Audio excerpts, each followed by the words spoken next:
Hello, everybody. First of John's 2 weeks. Hey, everyone, I'm back. And we're back with Space Marine. Yep, back to the story. Last time we left, as I remember, I got a giant hammer. It was awesome. Then I lost it, devastated. John died a lot. I died a lot. And he died a lot.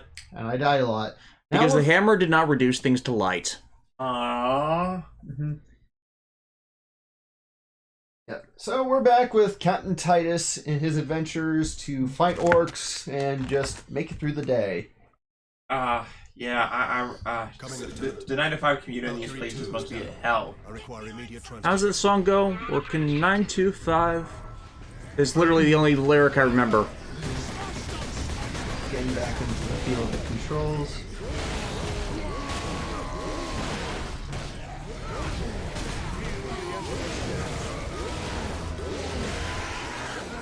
So yeah, for those who don't remember, we're at Amazon, so we have peak season to deal with. It was a mess this week because our general manager made us do 11 hours of work in 10 hours and slashed an hour of our workload, our time at the building from our schedules, like one a day for the days we were supposed to be there.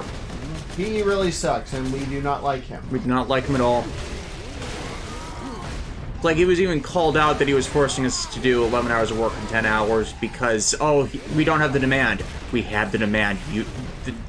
You can never guess how much products will go through the building on Black Friday and Cyber Monday. Okay, something's up with the control. Like, every time I try to do, like, a switch around, it just keeps switching my weapons, so there is something off with the control here. Just before you go dive into combat, try running around a bit. Getting it has been a while. Also, that sometimes happens with PS3 controllers when they're connected by the power cable. Yeah, let me try without the power cable. Okay, let me just turn this back on and. Valkyrie 2. Okay, try switching your weapons. There we go. Yeah, I was running into that bug when I was re-recording the .hack stuff, remember? Oh, yeah. I thought it was just a PlayStation 2 bug, but or PlayStation 2 backwards compatibility bug, but no, it's an actual PS3 bug. Okay. So, for those who don't remember, orcs are actually filled with red jelly. Yep. And also, enter mushrooms. And no, you can't smoke or eat them to get high. They're toxic. They are really toxic. You know what would be Eldritch Horror levels of toxic? Is if you ingested the spores after trying to burn the bodies, and that turned more people into more orcs. There are, funny enough, there is actually a like a planet of people that of miners where orcs live, at least in an orc-controlled sector, and okay, let me just. I know I can remember how to do the health thing. I gotta. Okay, I'm just gonna look up the control on this. While you're doing that, regardless, you were doing an explanation. Was that basically me guessing at something and being right? Guessing, but it's more that people were acting like orcs. That they call themselves Diganobs. Okay, so they're basically infected by the spores then, and so also crazy. So it's half and half. Yeah. So Davis keeps doing that where he just peers into the future. Are you sure you're not psychic? If I'm not psychic, it can only be because I have such an eclectic variety of interests that I have absorbed the story points and flag them up for later. I mean, how many times did I predict the Halloween episodes of Brooklyn Nine-Nine? All the time. Exactly. It was kind of annoying. It really was. Well, not for me. Like I said, I didn't know the specifics. I just had somehow divined the winner. So DJ Toku's asking, how are you guys? I'm medium rare. Tired. Tired is the best word for it. No, if you guys have not followed us on Twitter, Alexis made out like a bandit when we happened to pass through a bunch of hobby shops, so she actually has a sizable backlog. Like, not my closets and shelf-sized, but still, she's going to be working on that for a while when we take vacation time in late December and January. Yeah, I'm thinking about building maybe I got the Dark Magician Girl kit. I'm thinking of either building that or the Albion, but I want to at least save as much as I can for vacation, you know? Mm-hmm. I've been building up a backlog of Warhammer miniatures. I'm gonna try over the break to, if I make out like a bandit this Christmas, to actually make a Space Wolf army. They're my favorite chapter, and I would definitely love to like make an army on them. And also, I'm doing Secret Santa at my local Warhammer shop, because I want to hopefully get some more stuff there, and also give someone else a Merry Christmas. Here, Crystal, how's building the real Gred Gao Gaigar? Neither Alexis, who got her parts yesterday, which we found at a hobby town, or I have done that yet, simply because I am busy trying to finish all the 2023 videos, aside from 3 that I have decided I'm going to do over the vacation break because of the time sink required for them. Just before we get to that point. So it's like, I have 5 videos left to finish. They are mostly an hour long. I'm going to finish one more tonight, and then one during next week before we go to work, 2 more next weekend, and I should be able to get the last during the weekdays before Alexis's birthday pops up. At least that's my attempted schedule. We'll see if it works out that way.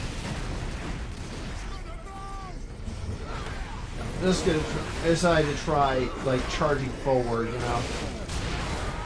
DJ Toku, Space Wolf, just as a member of the Empire? I swear we made that joke at some point. Like, maybe not during the stream, but I think Alexis and I might have brought it up to John before. Yeah. By the way, John, would you say that this is a bridge too far? This is definitely a bridge too far.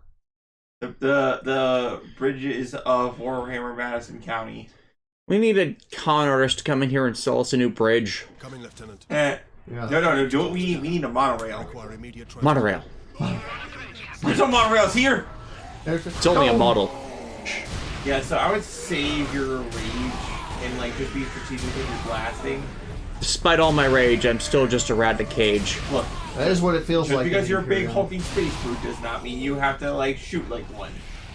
But I want to. Listen, I understand the joy of just diving in first into battle, but you know, in Halo, when you're surrounded by the flood, you don't just throw yourself into a flood pit. You bash them. Yeah, and then you take your time and like just be aware of like your surroundings. And also learn you got to dodge! Here, Crystal, have you ever seen the movie Patton? You Oh, magnificent bastard, I've read your book! I did. I actually, I have a funny story about that movie. I'm not sure if I told you guys. American history and civics classes. They like to play that. No, for me, it was a elective course in high school where it was like a film studies class or whatever. Ah! And I forgot to do a project based on a historical film, right? So I can't remember if it was I had to come in late that day or if I woke up stupid early to pull this off. But I literally, got up early, watched Patton, and then filled out the report. And I think I wound up getting a C or something. But it wasn't like better lack of trying. It was just I was in that period of School malaise. School malaise, yeah. Everybody has that. Yeah, but the Patton is actually a very good movie. Like George C. Scott is wonderful as Patton. Yeah. How did I'm guessing orc logic, but how did he guard behind that tiny spike? It could be bad game design. Could be bad game design, but you could also canonize it as the orc believes that Stake will protect them. Yeah.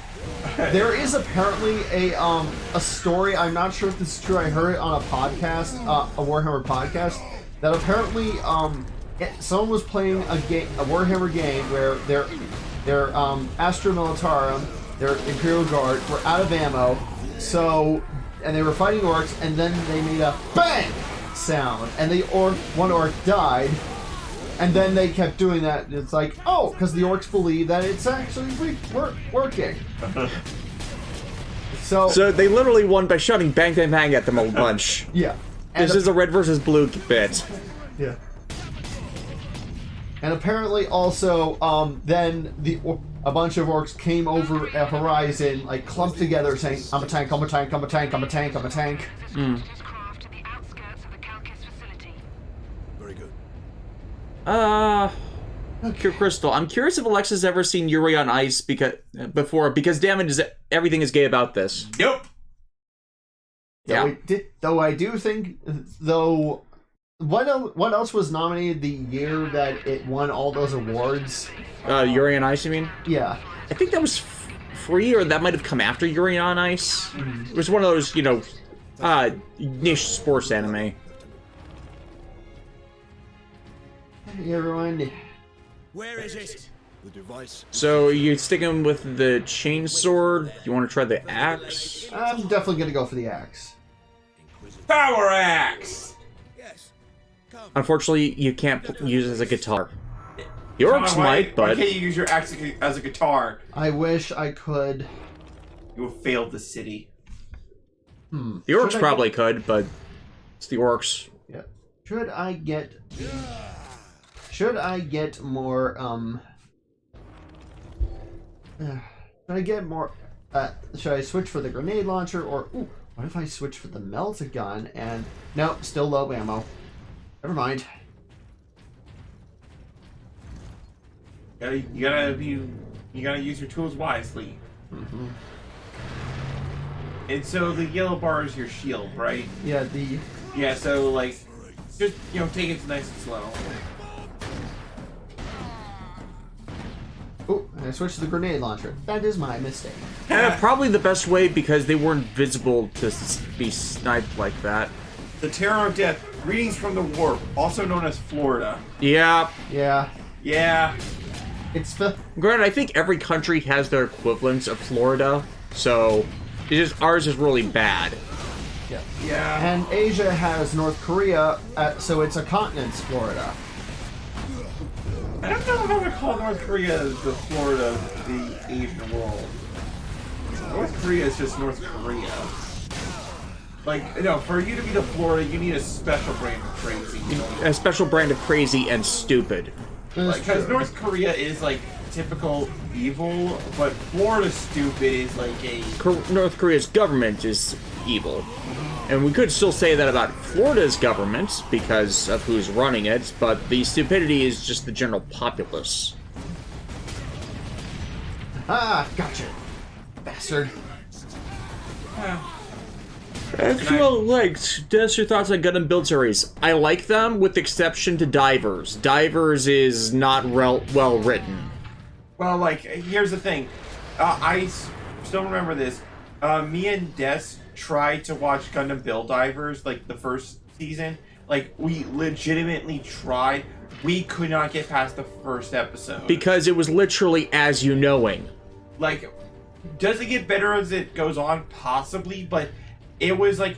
The first episode formats itself... Sorry for interrupting, but I really feel this is scripted. It formats itself as a game tutorial for a video game, but it's an anime. Re-Rise, though, like, that is genuinely good. I do like how Re-Rise, you can, like, watch it and get a general sense of, like, what you missed in Build Divers, and not feel like you missed anything, you know? Yeah. Like, Divers might end up being review fodder for me at some point in the far future, simply because I've done so much on the Cyberworld VR Isekai stuff. Well, not as much as anyone who has submitted themselves to reviewing every VR Isekai stuff because of the Zao bashing zeitgeist views, but still. The method of orc landing. Crash. Crash. Yep. How do they take off? Crash.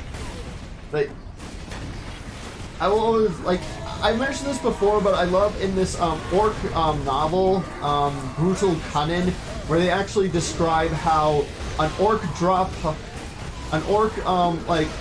pod or boarding tube is really just rockets, a steering wheel that doesn't work, and belief that it's going to work.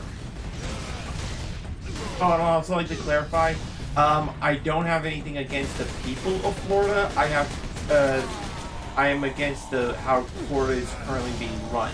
Yeah. Yeah. But unfortunately, it's being run by horrible people because enough people voted for them. And also a fair amount of voted for suppression. Yeah. Oh, he's done. Smite him. Button mash. Button mash. Ooh, strawberry. Ooh, nasty.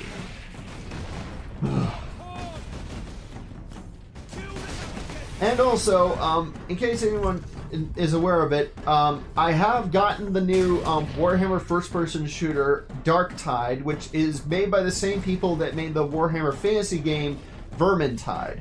I have played a bit of it, played a mission and the tutorial and a mission last night, and I like it. It's still a bit buggy. I got it on PC, but the developers are very attentive to updates. Though if you're thinking of getting it on an Xbox, which is the only other console that you'll be able to play it on, that has been delayed as far as I know. I saw so many Xbox Series X's on Thursday. God. Like, it was obnoxious because I could not get two of them in a tote because of the box dimensions. Right? Like, it's so It has awkward. to be 1 by 1, but I hate doing 1 by 1 in Pallet. That takes me for fucking ever. Yeah. It's like, my gosh. Like, for those who aren't aware, Palletland is basically a section in some Amazon warehouses where they just put down an entire pallet of stock straight from a truck onto a what we call Kivas. They're the moving drones of Amazon, and then the entire pallet comes up to a station, and we slowly disassemble that pallet by taking the items individually, or sometimes in box sets, off of it to just send to shipping. It saves time from just stowing all the items in the individual canvas pods. But it can't be done for everything due to the nature of just what those items are, or, when we receive stock from other buildings, because that's been reshipped to us inside the totes already.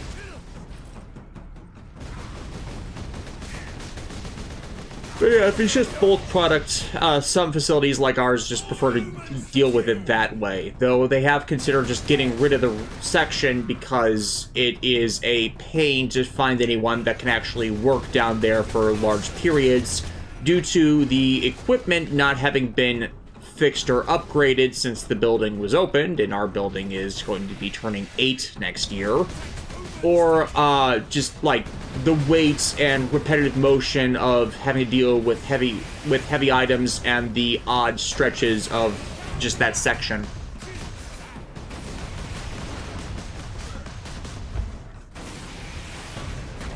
It's like, I'm trained on it, I'm bad at it.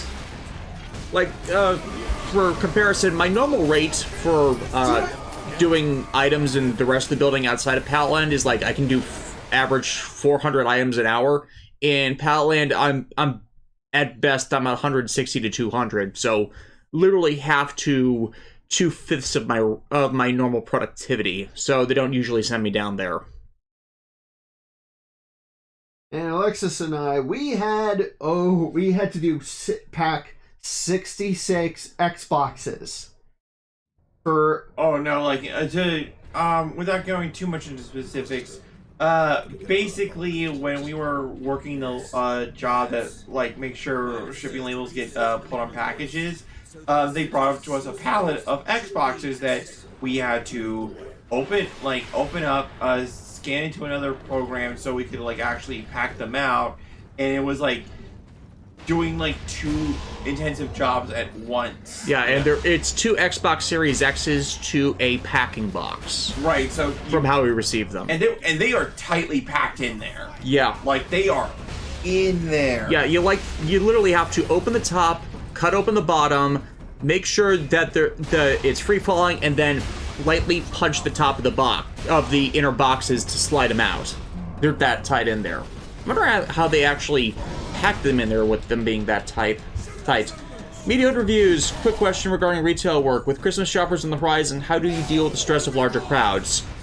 Don't be around them. That's basically my logic. I don't really go shopping that much in Christmas season outside of, well, okay, working retail, I kind of was at an advantage because I was always be morning shift, and I don't remember that there being that many straight in the building first time of the day. So while there'd be an increase in traffic just because of the increase in shopping, I usually have the luck of not being there for the most part. Alright, gotta get back the Stalker Bolter. And with Amazon, it doesn't matter because we don't deal with retail shoppers at warehouses. Yep. And thank God for that, because I never want to work retail ever again. I worked it for... It's not technically retail. Well, you were at a grocery store, kind of effect, like a little neighborhood grocery store shop. Yeah, but we still had to deal with Thanksgiving, Christmas, 4th of July. We had... You had surges. You've dealt with surges. And so, like, that's why I will treat retail people, workers nice. They don't want to do the job, they have to. Yeah. So yeah, from my experiences, I did have a few extended times where I'd be there just to fill in at other stores and have to help people. But again, I was at a craft store, so I usually just be having extended time of directing people to stuff they need to find if I knew where it was. The worst incident was basically when I encountered a Karen who would not wait until I finished the task I was in the middle of, which had a bunch of stickers laid all around me, to answer her question. And it would have literally only taken a minute, but then she started, like, literally pulling stuff off the shelves and making a mess of everything just because I wouldn't get to her. Back off. Backing off. Letting the boys take care of it. Take some of this. They are invincible NPCs. They can handle it. So basically, all I can suggest for having to deal with the stress of customers is deep breaths, try and be clear on your points, take your time. There are always going to be individuals who are going to be moody. Hell, I've had to deal with a bunch of GameStop nonsense in the last little while, which I'm not going to get into again. Alright, just wait for your shield to recharge. Yep. Damn grenaders! Where are you? Oh, you're up there, aren't you? You busted. Yeah, the chat is talking about the horrible Saint Seiya trailer and how it's likely going to be a botched adaptation. I am personally not a Saint Seiya fan, not because I dislike the content, but because I was introduced to it at the wrong time, so I didn't get the same zeitgeist as it. I'm not against it, just not for me. But I feel bad for those who are big fans who are likely to see another bad live-action adaptation. Because let's play the odds, that's usually what it ends up being. The vibe I got from the trailer was Dragon Ball Evolution. Yeah. Like, not in the same sense, in the sense that they were trying to, like, be, like, whereas Evolution was trying to make something that was steeped in, like a certain culture and tradition.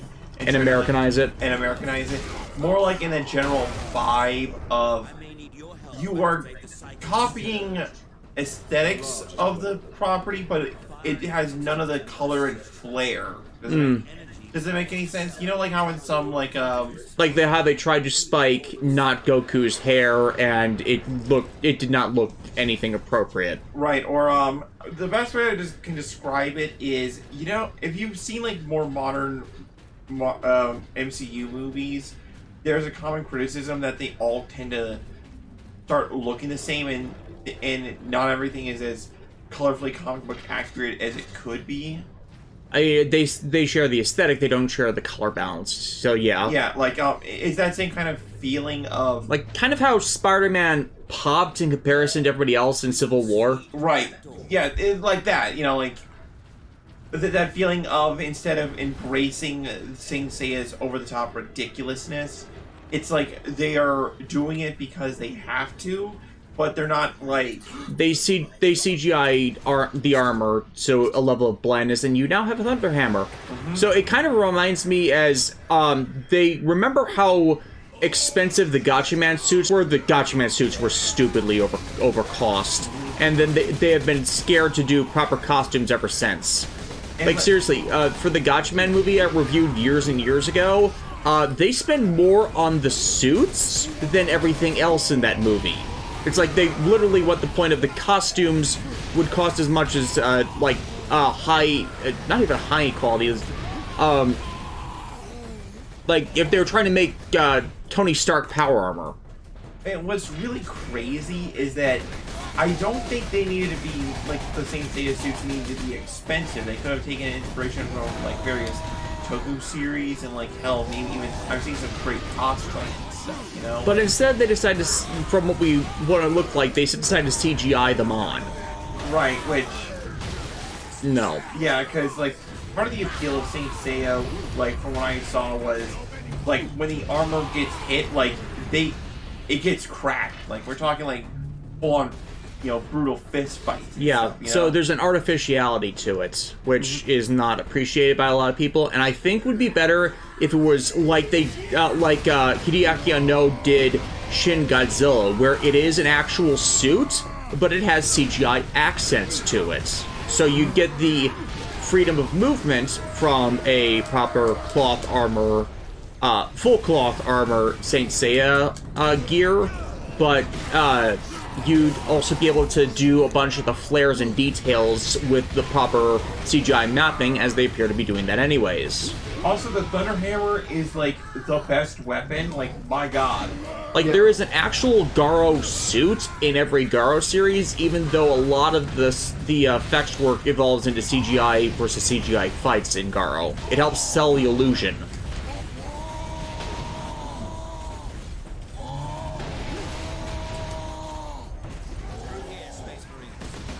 Oh, gotta get through. Yeah. Justin Simoneau. Speaking of Knights of the Zodiac, the YouTuber that found the Deke live-action Sailor Moon pitch posted the hunt for their live-action Saint Seiya pitch. Yeah, I saw that because of one of the people I follow, named Mana. Some of you might know her better as some might know them better as voicing Poppy in the X8 Bridge series that Marcus Atsu did. I keep forgetting Mana is non-binary. Oh yeah, but the live-action Sailor Moon. Oh god, that is like that would be that's how you know you'd be in the dark timeline. Yeah. Like I don't know why, but I consistently keep botching non-binary pronouns.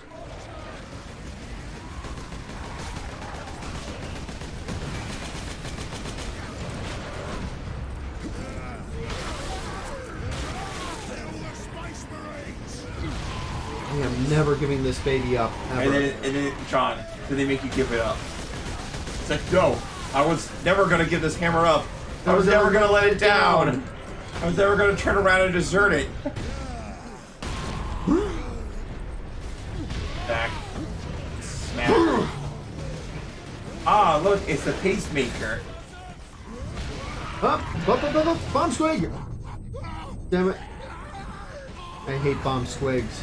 In fact, I hate squigs in general. They are horrible little walking mouths. You know, with how orc beliefs work, it's surprising that the Imperium has never considered calling them up and saying, we have a device that can kill your entire race at once. And then shows them just a different type of ship. It's like, fire the weapon, and then they all explode. Then fire the lasers! Then fire the missiles! Why do I think lasers? It's another recurring joke. Now I know why they wouldn't do that, because, you know, Imperium, they wouldn't exactly think of those kinds of things. Yeah. King Sword, Kaijin, what sort of game is this? If you're new to these, John's, streams, this is a Warhammer, third-person shooter. Third-person limited shooting battle game. Yeah. where you're just, fighting hordes and hordes and hordes of little green men and fighting down with them with a hammer because, Basically, think God of War, but with guns. And also, God of War with guns. Yeah. And the we future. say God of War because, it has a rage meter, which was all the rage back then. Yeah. Yep. And it's like a lot of this looks like some of the more recent God of Wars where they've done this instead of, having a bit, having it more. An arena. Yeah, arena would be a good way to describe it. I was trying to think of a way to describe with a game where you basically have Kratos be in the center of the frame and you wait around to see what comes to him for death. I mean, that is kind of also, isn't that? Well, no, I was gonna say Devil May Cry, but not really. Devil May Cry is more action, more action battle than. A bit of the same difference. I think the difference is since Devil May Cry and Onimusha and Resident Evil all started out as moving a character around a locked map, it gives you a different sense than games which allowed you to freely move around a map to begin with. Like there's always that ancestral design element to them, even when they became a bit more free from the fixed camera perspective that they started out in.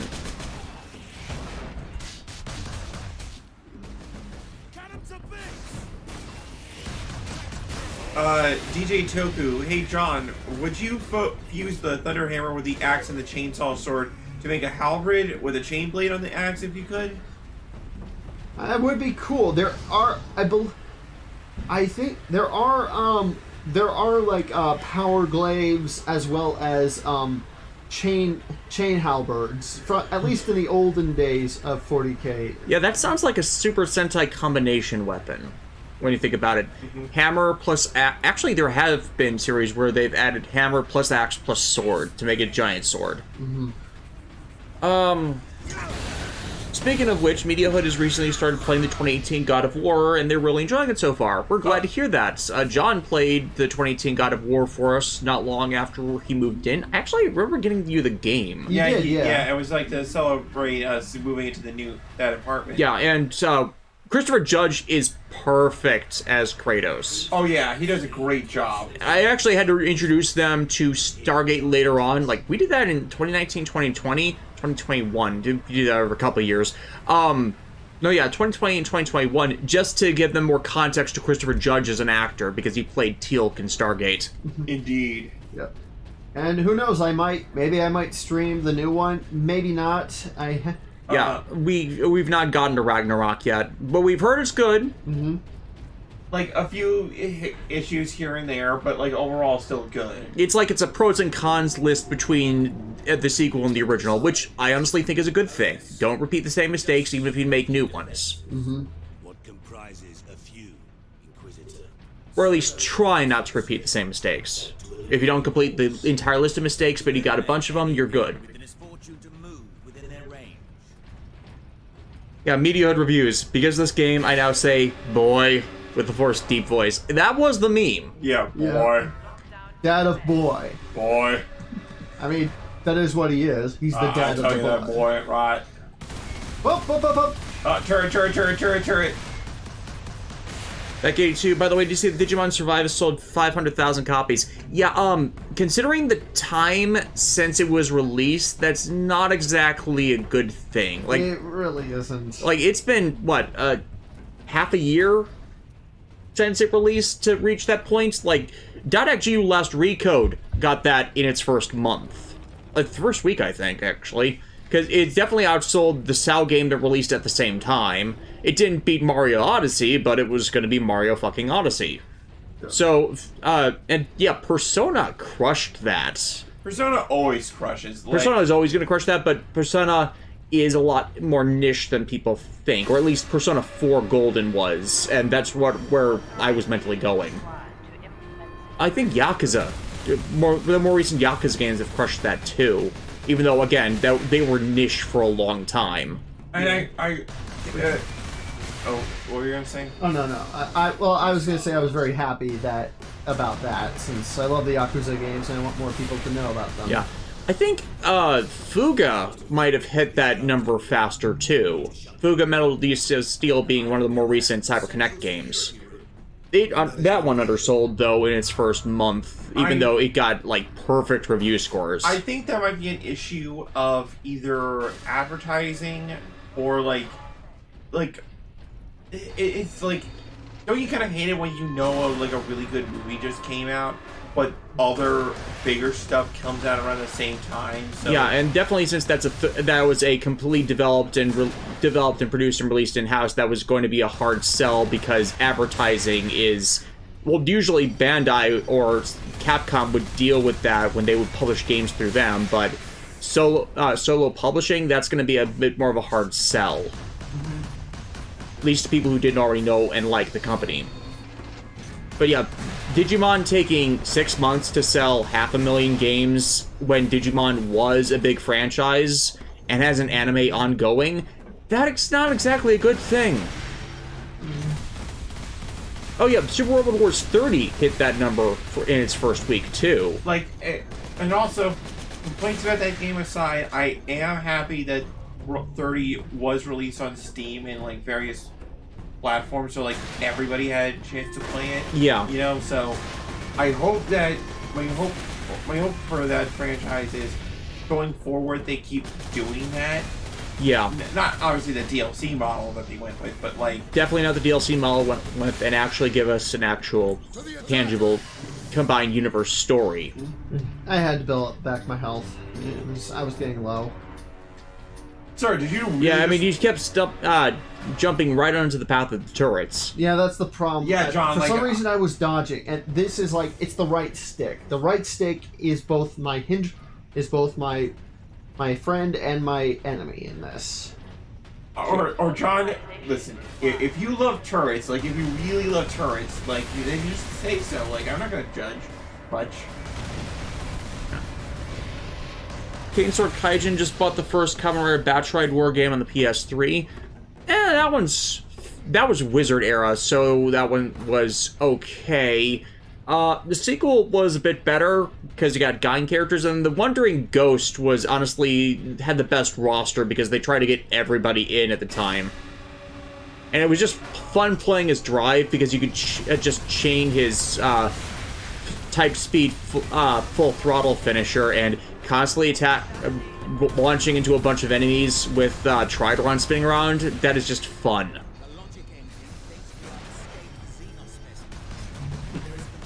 Here, Crystal. So our reaction to Digimon Survive, we waited years for this? Yeah. I'm still pissed on that because like they advertised that they started trying to sell that basically after they finished Hacker's Memory, and I put a pre-order on it in 2019, and it took 3 fucking years of a delay, and then it's terrible.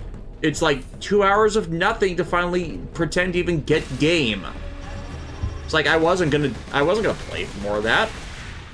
I don't care if it's a visual novel. Visual novels should be able to engage people long before the 2-hour point. Or like visual novel plus like actual combat, but then again, hell, even Persona games, or we discussed that to death. Yeah, we discussed that in the stream for Survive that everything else that tries the visual novel format or heavy story can at least sell themselves in the first half hour.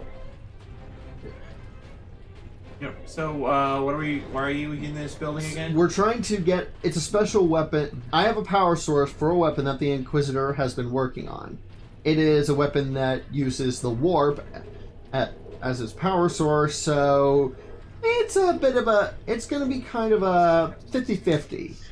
Dear Crystal, do you think Civ Gear would work as an Arc System fighting game or an Omega Force Muso game? I honestly say more in the range of Muso, but as I discussed in the Civ Gear video, they have been a tactical RPG before as just fightable units teaming up with a bunch of other magical girls. So, but as far as that's always been the debate.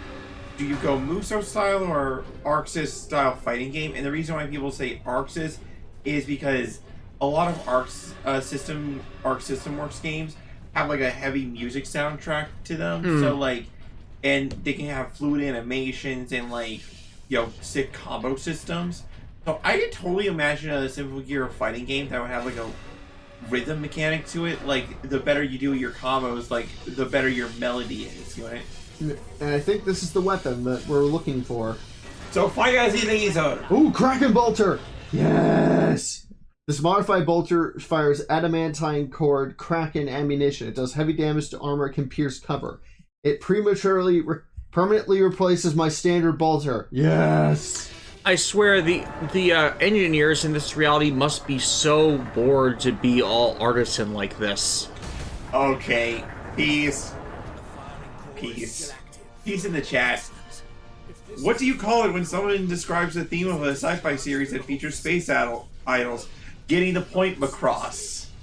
Raises to the rooftop facility. That is where the rest of the firing array is located. Oh, great. Now I have to go up to the big place and...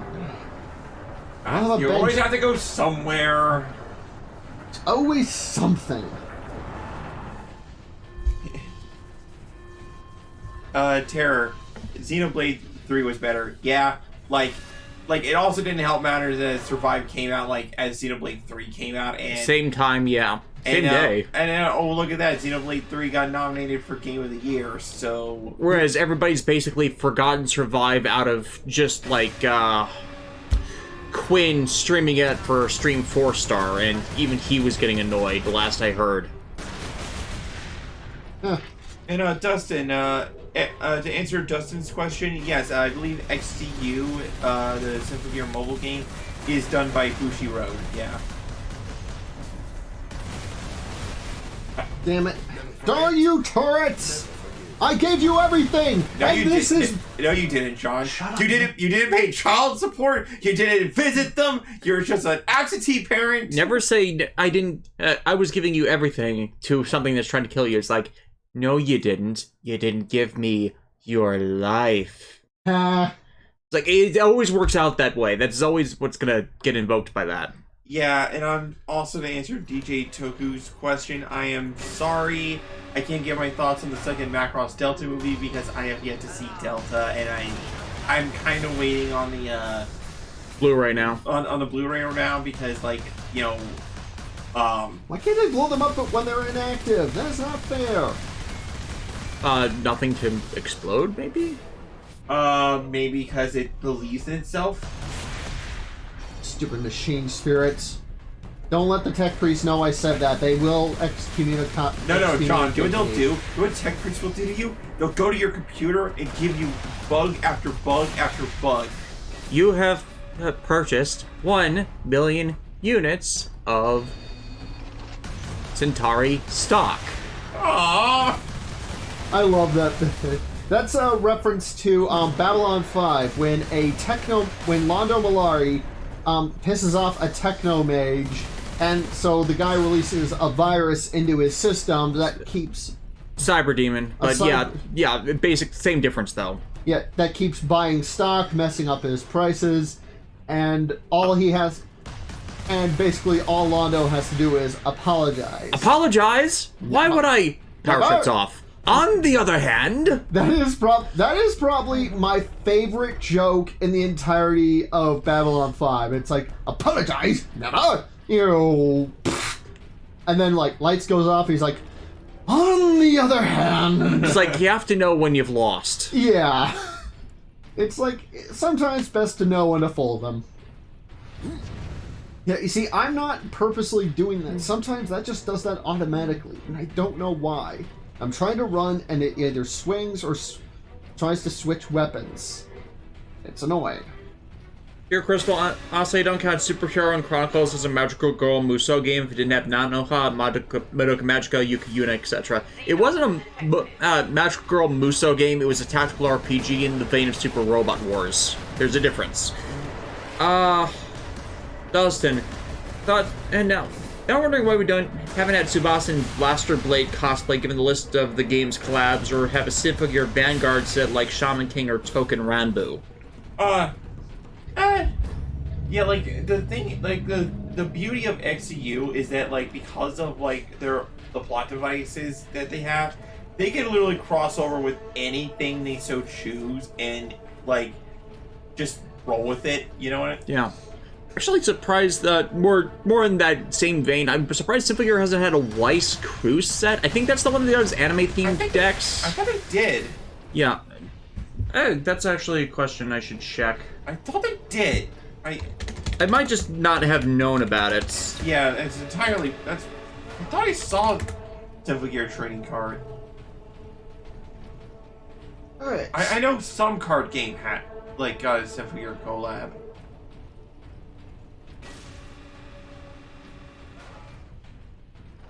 Right. Okay, hopefully I will be able to get to where I need to go. With, Oh, why Schwartz? Schwartz, not Cruise. Cruise is a different thing. Okay, yeah, they did get a set. Never mind.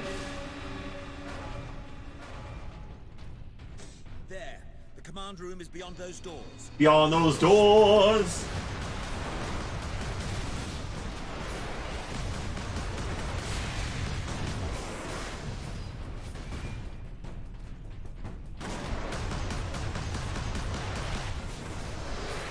Yeah, it's inconsistent who gets cards in that game. Oh, come on! And I know there's probably a logic with publisher or anime housing groups, but it feels inconsistent. Mm-hmm. Plus, those sets can go for really expensive because they get scalped to hell because fans of the various series of those.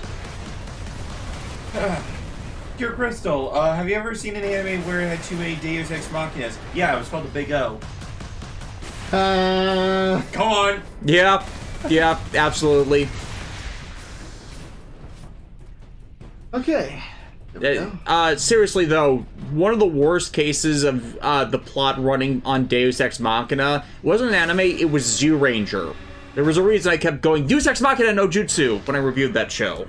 Purity Seal, I get Supreme Fury. Another would probably be everything I've heard about Sao. I've not actually watched Sao myself because I just cannot. I can't. Everything I've heard about it, just no. I can't bring myself to do it. Security measures will be down shortly, Captain. I'm afraid they were the only thing keeping the orcs outside, however. But you will be able to fire the weapon. Indeed. Thoughts on any of the trailers that came out yesterday? I'm waiting for a second trailer for Guardians of the Galaxy, though I'm interested about everything it's doing.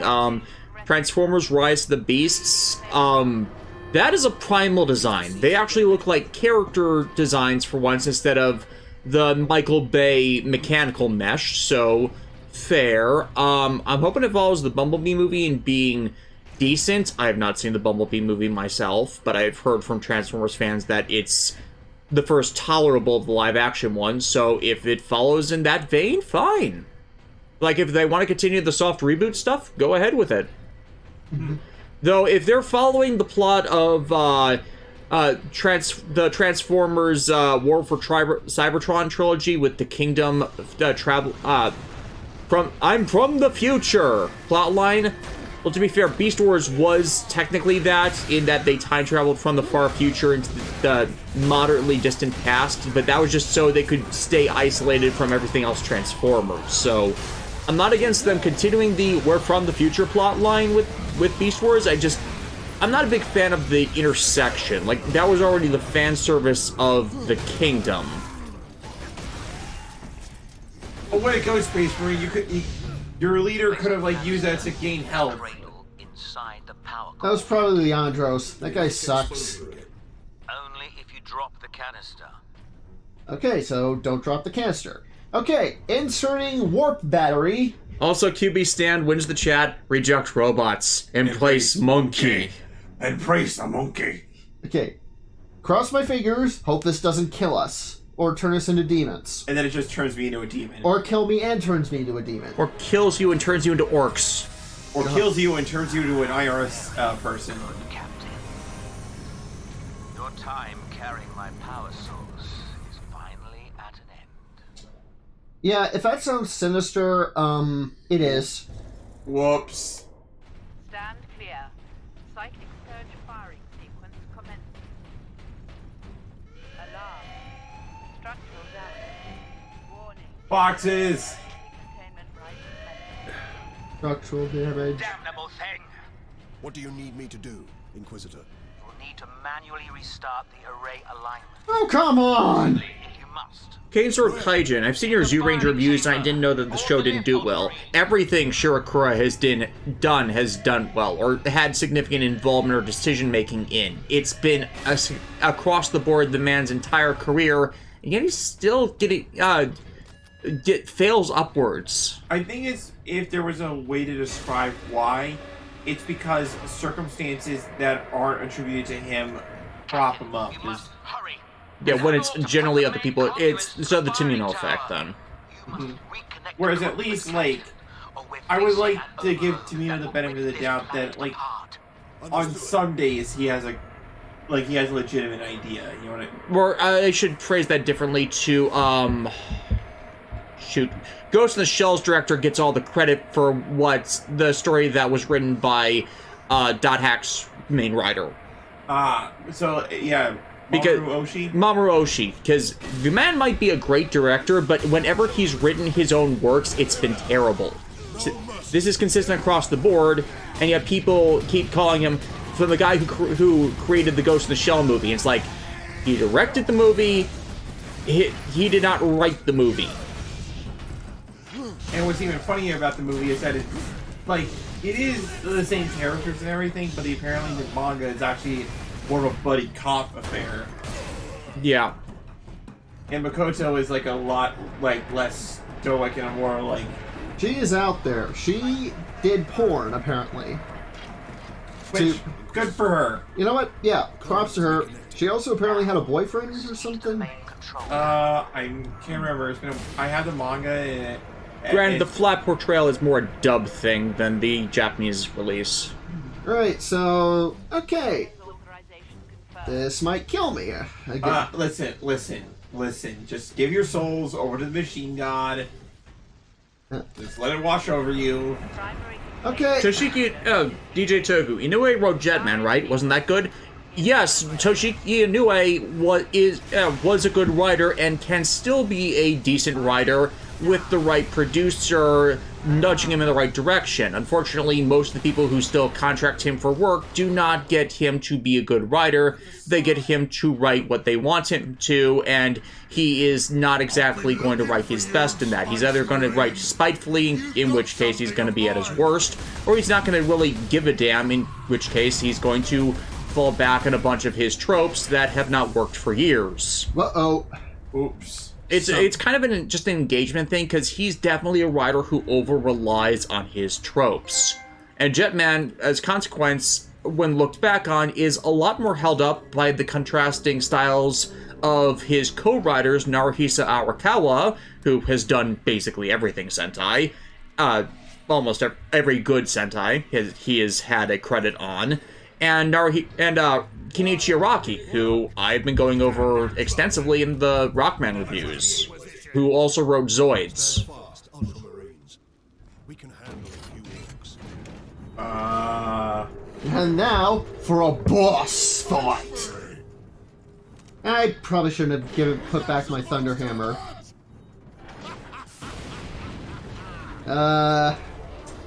It was not supposed to kill you. You see, fooled you. Ah, demons! Dang it. Oh dear.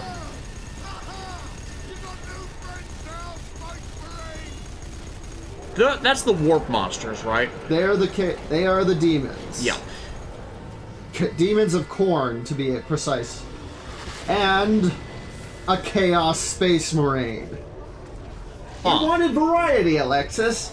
We got variety. It just needed a lead up to it. Once the warp gets involved, there's always a bit of a...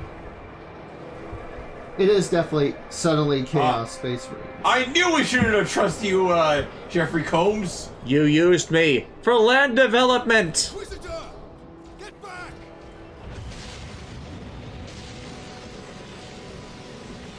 How heroic.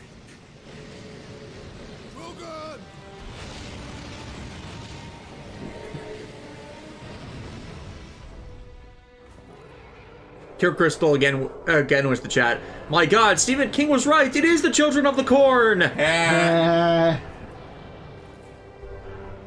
have served you well, Lord Nemeron. Traitor.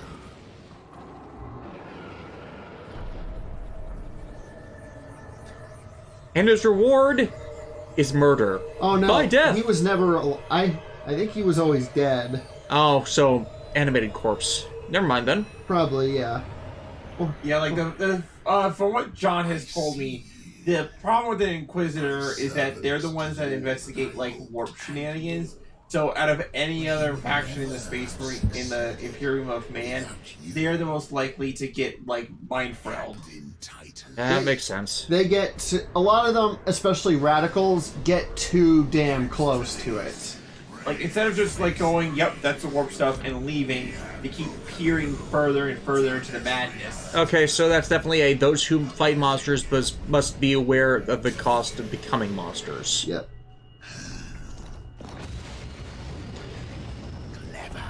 Or must be warned to not become them themselves. Yep. Same difference that I was just often phrasing again. My touch. Titus of the Ultramarines. And that of the war, which impressed my servant to no end. Ah, you think the Inquisitor a traitor, but Drogon has been dead since before you first met. You have been you. I've never betrayed a single person in my life. I was never on your side to begin with. I still love that line because of how out of context it's funny, but like In context, it makes sense because he was never on the side that Yeah. claims he was a traitor. Yeah.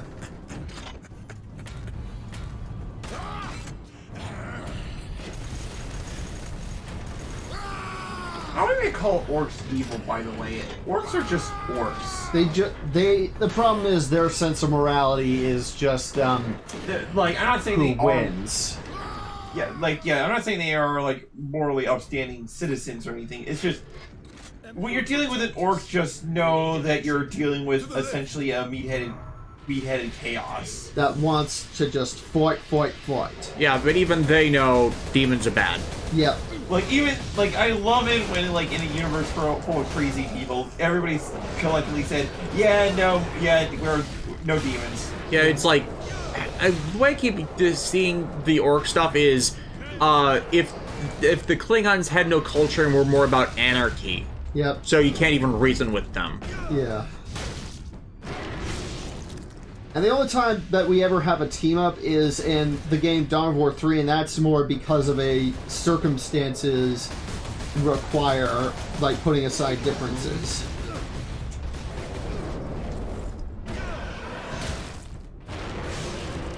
Yeah. But yeah, these are, as far as I know, the bloodletters of the Chaos God of War, Strife, and Murder, Khorne. And Khorne is probably one of the most powerful of the Chaos Gods because everything that all the races do feeds it. Because it does not care from whence the blood flows, only that it flows. Only violence. I don't think so. I'm sorry. No, go. I was gonna say in Mega 82, only the Tau don't know that the demons are bad. Is that true? That it's more that they're kept. The Tau, I see them as the Xenos version of the Imperium in their earliest days, kept ignorant and believing in a manifest destiny to rule everything.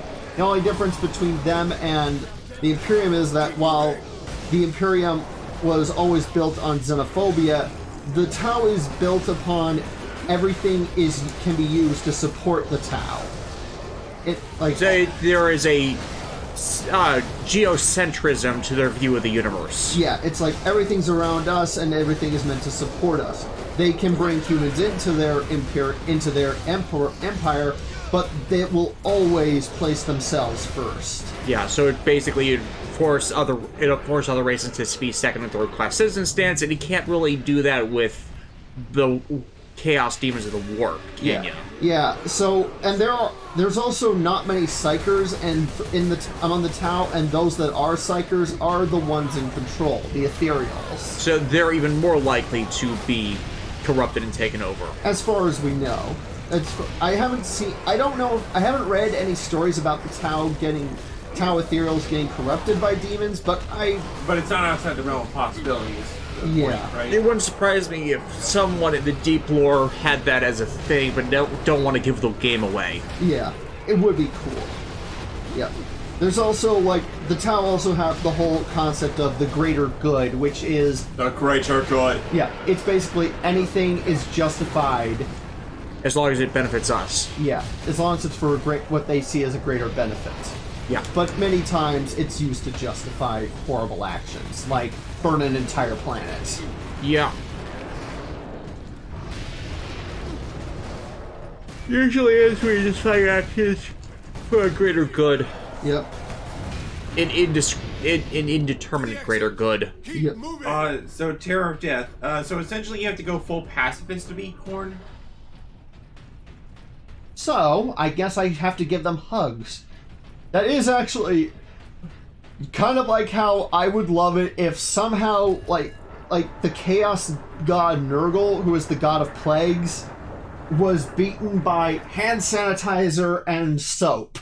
That, like, let's be real. Given the parody, like the nature of Warhammer, where there's supposed to be a commentary on things, it would be hilarious if the god of like War, Chaos, and Strife was beaten by everybody holding hands and hugging. Like, no, if it on that tangent about plague and pestilence fighting, someone breaks open a equivalent of a fire hydrant. Water? You're going to beat me with water? Bath bomb! like no! Like John, he gets like blasted like Ansem did at the end of Kingdom Hearts. The cleanliness, the lilac, the peony smell. Petunias. It's so beautiful. Oh, I think we're going to have to ride a Titan. Ooh. Prepare to form Titan Maximum. I swear. You go to your room. He can't. It's my He's house. running the stream. It's my house. Oh, so.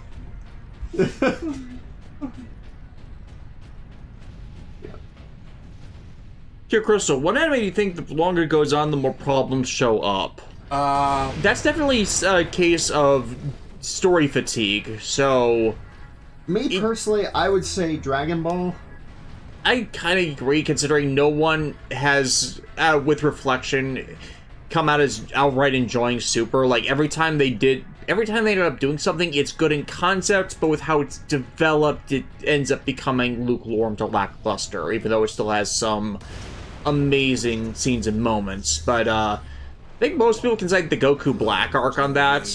For, that was definitely a prime example of, you started off strong, you had strong stuff, but the way you stuck the landing was, like, so...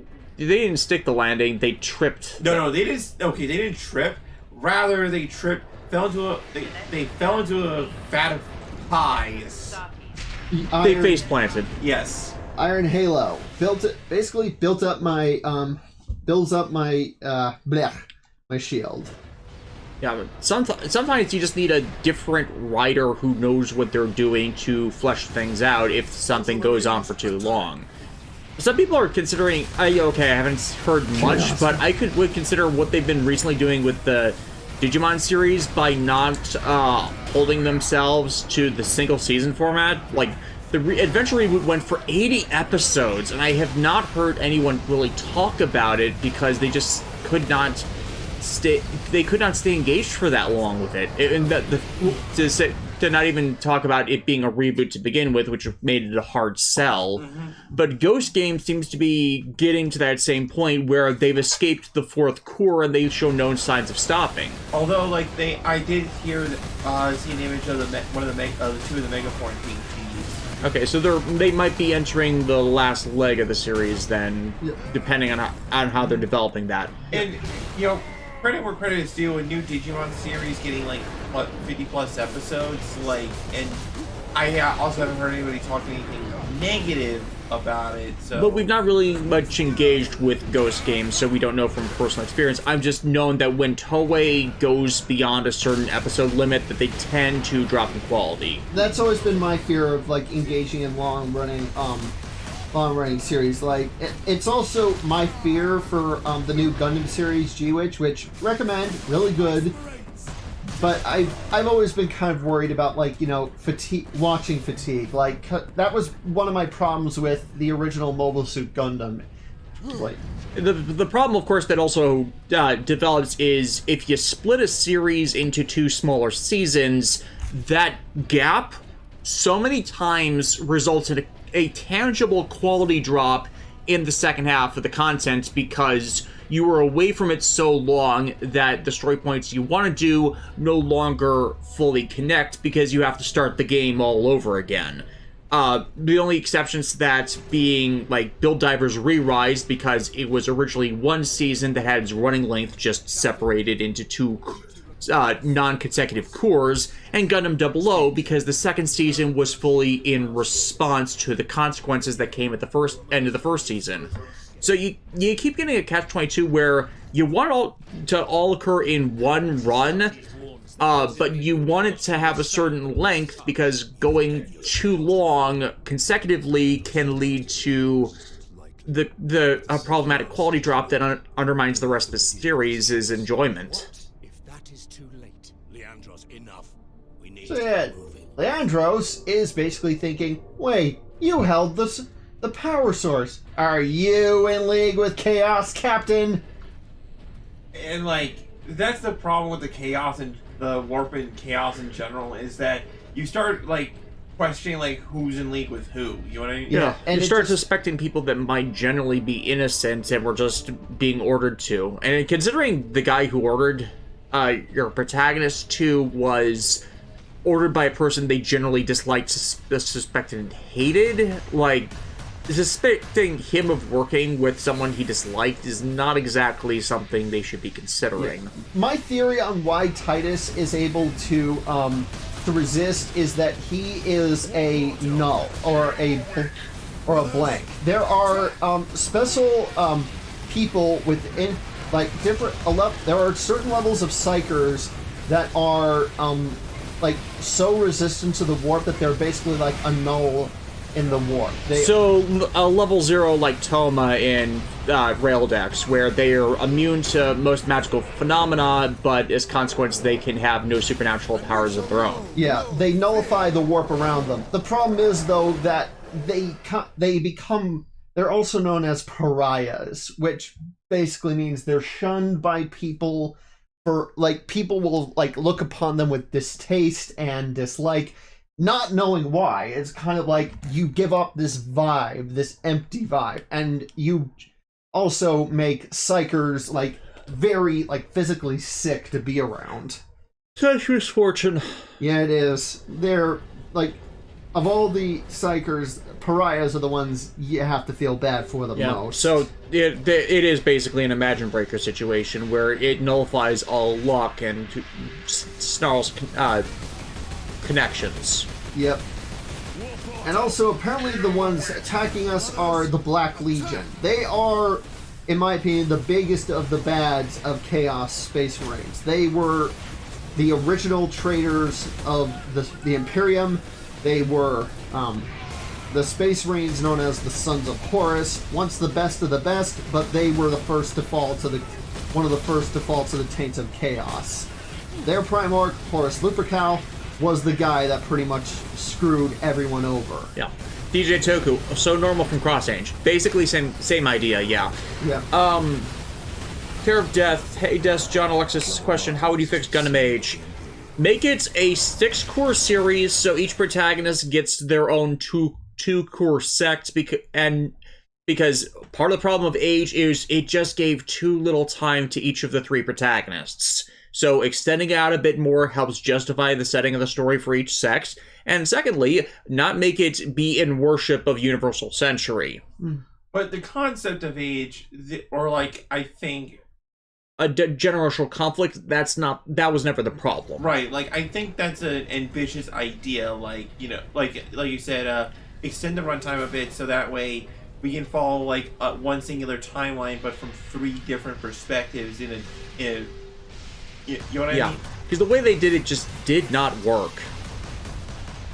And not helping the series was basically in worship of Universal Century and trying to do the Siege thing where, oh, it's a more modernistic reboot, but instead of pointing out and trying to avoid all the problems of Universal Century, we're going to repeat them, but in less time.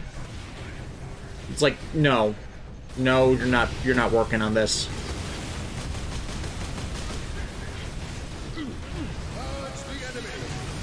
Mecha 82, as far as Pariahs go, Sisters of Silence are awesome. Oh yeah, they are awesome. They are one of my favorite factions within the... They are basically badass sword women that have taken a vow of silence and are something you really want if you want to go against... if you want make a team to fight demons. They are badass. In fact, one of my favorite characters is a Sister of Silence from this series that hopefully will be getting a new book announcement soon called Watch of the Throne. Her name is Alea. She is badass, and she's one of my favorite characters. Because the best part is she yeah, I like not just, mostly for her character, not just because badass warrior lady is hot, which is.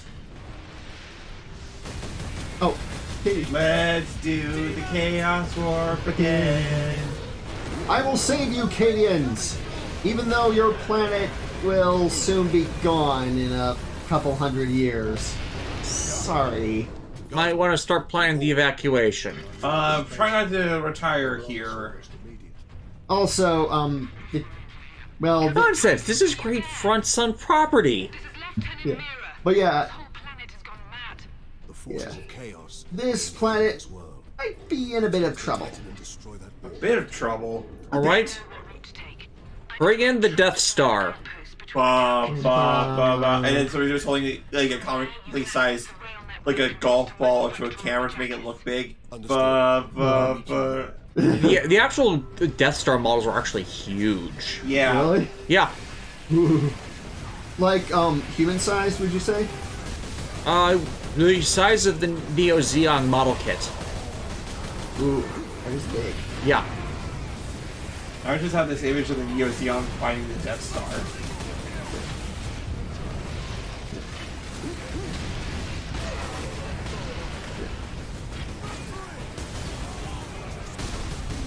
Splatters. Listen, I don't care who's in front of my hammer, but if you get into his path, you're turning into beast. So, what other benefits do the weapons provide to you?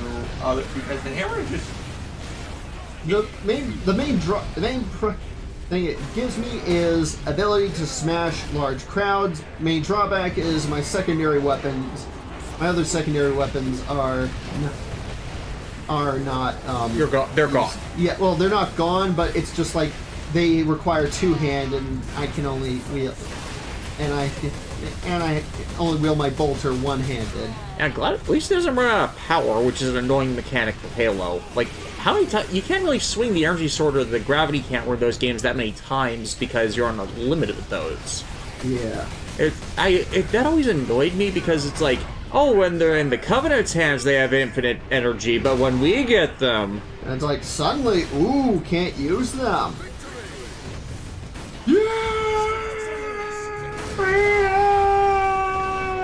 Is anathema to us! And also, don't think for yourself!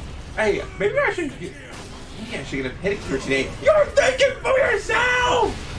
You're thinking about yourself! You're not thinking about everyone! Including... What? No. Self-care is heresy! You're a heretic! Burn the witch! I would not be surprised if someone did a Monty Python... If someone has done a Monty Python bit with the "We found a witch, right? We found, huh?" Just because, well, it can be pretty boring on a our world. You know, you're just like working day 10 to 10. So you're saying that you're taking care of business every day, taking care of business every way, and working overtime. Working. Yeah, working out. An orc invasion. Now the tender mercies of chaos heretics. I'm surprised the place is standing at all. And if And the prom's tomorrow! you know, if it wasn't for the fact that this world is very important, they probably would have... We have to nuke this entire site for more, but it's the only way to be sure. Yeah, Titan manufacturing is important, especially since there's not many places that can do it. And considering how much, from what you said, they're lost technology. Yep. The legions Yep. of chaos. Trooper, get yourself together right now. Yes, Mom. Yes, ma'am. Yes, mommy. Like, what did you call me? Yes, ma'am, mommy. I mean, Well, I have issues. my parents never loved each other. They were part of a selective breeding program. Yeah, Link's in the chat. Chat is asking, who's your favorite Gundam guy? Meh. My favorite Gundam guy is clearly the Gym, because the Gym is like the most OP mobile suit known to mankind.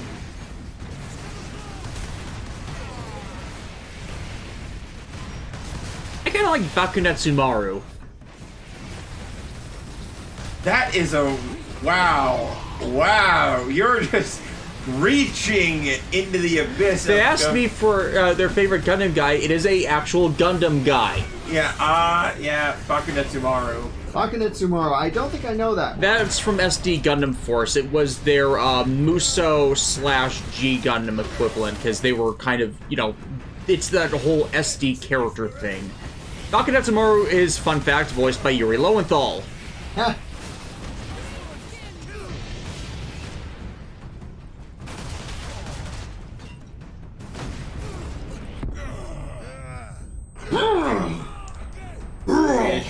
Yeah, the various SD Gundam series are basically the only thing Nozomi hasn't put on Blu-ray at this point. I'm curious as to why. Maybe it's because they're like web exclusive and like they can be, and they're not like. I don't think the episodes are like full length. No, I meant like the not just the new ones. I meant the older one, the SD Gundam Force series specifically. Because that got dubbed, that got imported. We only saw half the series before it was canned on Cartoon Network. Oh, hello, Odette. No. Oh, well, she was scratching up the... No, I'm good with what I have. Terror of Death. John, do you think the Warhammer 40K universe would look like if the wolf was able to kill... What do you think the Warhammer 40K universe would look like if the wolf was able to kill Horus? If Lehman Russ had been able to kill him, I think it would have been very. I think a lot would have been avoided, but unfortunately, there's a story during the Horus Heresy where the Primarch of the Space Wolves, Lehman Russ, attempted to kill Horus Lupercal, like to go straight for the throat, but and he had the possibility to, but he hesitated the last moment because the weapon he was using briefly brought Horus to his senses, and he tried to reason with his brother. It was very much like He should have taken a shot. He should have, but it's also very understandable because he still deep down loved his brother and wanted somehow to bring him back. Which goes to show you kids, the moral of the story is don't love anything. Become a cruel, heartless killing machine. I feel like I know the name Lehman Russ from something, and it's like, for some reason I'm getting the image in my head. Isn't he the Emperor's son? He's one of the Emperor's sons. Okay, so I have no idea how I knew that, because you never really talked about him, even though you talked about Horus a lot. Yeah, Horus... Yeah. Horus was the favorite for a lot, and was named War Master after the Emperor went back to decide to leave the Great Crusade to pursue his main goal of trying to find a way to make sure that humanity would not be reliant on the warp for space travel. It failed. Partially because of outside influence, and also hinted in recent books that it may never have would have worked in the first place. kind of like it was an idea, but may not have been feasible. What do you think would happen if we dropped Saitama into the world of Warhammer 40K? Oh, he would have kicked a lot of ass. He'd probably still be bored, but he'd have more to do. Oh, definitely have more to do. Definitely. He would have been a hero. A real bloomin' hero. Considering, like, more recent chapters in the One Punch Man manga, like, my god, Saitama is insane. It's like, it's past the point of parody at this point. It is actually making us legitimately ask... It's making us legitimately ask the question, how is Saitama so powerful? We know the entire series is built off the gag that nobody knows, but it's reached the point of incredulity. Not just saying it's bad because of that, it's just like, how did this happen? Well, you see, there's a perfectly logical explanation for this. The Saitama training method is not... No, I was going to say that then it cuts to explosions. Did you just... She did. Go to your room. Alright. Well, that's the end of the chat, because I'm certainly not doing it.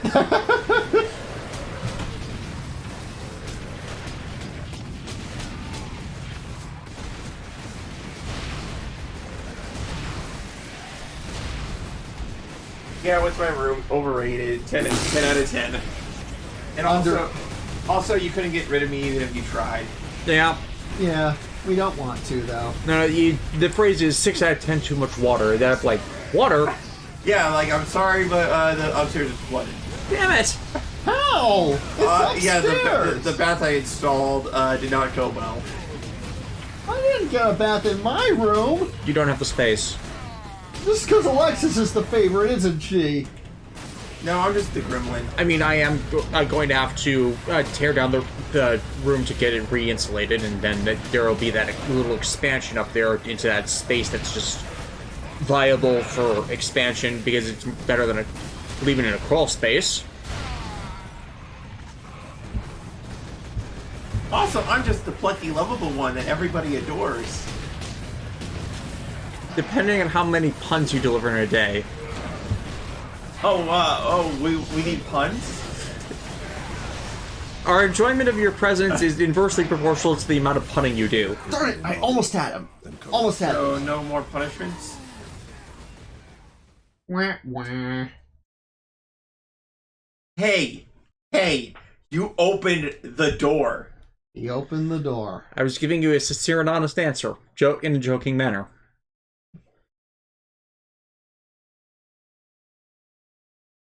Beep-a-doo, beep-a-doo. I do live in constant fear that I'm actually an annoyance to the people around me. Pure Crystal, is it cat hunting season already? Okay, I'm sorry guys, but a bunny cat came to me last night, and, I kind of accepted his contract. Imagine if somehow, like, Cubase, like, got federal protection. Like, we recognize the bunny cat as an endangered species, as there's only one that we know of. Only in Springfield. And Homer is like, are you kidding me right now? He's trying to end the world! It's not an endangered species, there are billions of them. But maybe across the multiverse, but in this universe there's only one. What happened? Did Mayor Quimby become president? I would not be opposed to seeing that, by the way. I was elected to lead, not to read. Media Hood, you made Queen Alexa sad. For that, the consequences will be dire. Yes, they will be. Oh no. Media Hood. Peace. I thought it was duck season. Media Hood. No, it's rabbit season. Duck season. Rabbit season. Duck season. Rabbit season. Hunter season. No, it's actually duck season. That one is the single most classic. Yes. Or the single most classic and memorable Looney Tunes short. It transcends time. It does. It transcends time. It goes even beyond the time. I say duck season, and I say fire. You just gave me this look. The fact that it was able to have 3 sketches based on it and DJ Tuku, why do people hate bunny cats? I loved Ryo-Oki as a kid. That's because Ryo-Oki is not a bunny cat, she's a cabbit. Oh, you get Odette. You get her. Aww. Let me help you. She runs. He does not like being held. Yeah, but she's starting to like him a lot more. which I am happy. Damn it! You two teaming up jerks! What time is it, by the way, just to know? It is 2:25. Okay. The terror of death puts up. He put duct tape over my mouth. I mean, if that happened, then I would be in a sticky situation.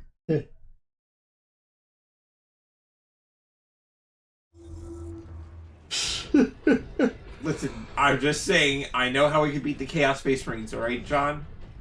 We're gonna get a can of WD-40. It's like, what is that gonna do? WD-40 can do everything.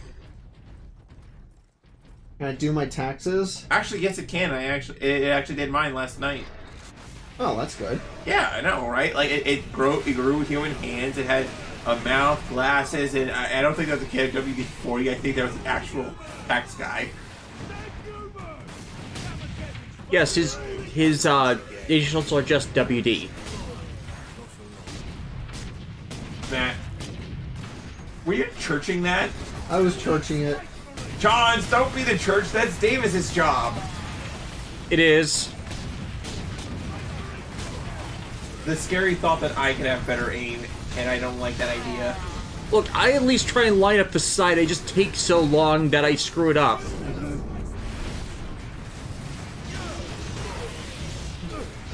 Curse you, failure to have fine motor control that prevents me from actually being a decent sniper. Awesome terror death. Kitty must resist the cute, but can't. Never resist her. Media Hood. These three always had a cat. That's right. The cat was always here. Intelligence is inversely proportional to proximity to cat. This is true because if Odette lays down and wants belly rubs, I just kneel down and give her all the belly rubs because Odette is an adorable little sugar baby. We will leave the bathroom and she'll be right outside and she'll immediately sprawl on her back. Forces of Order versus Chaos, but both sides are bad. Where's our Mega 10 Protag to kill God? You know what? That is actually, considering what I know of the Shin Megami Tensei games, that's actually that's a clever point. Probably because they were conscripted into service already. Yeah. Like, Mega 10 Protags, regardless of whether they're Persona or not, kind of require a certain level of empty vessel.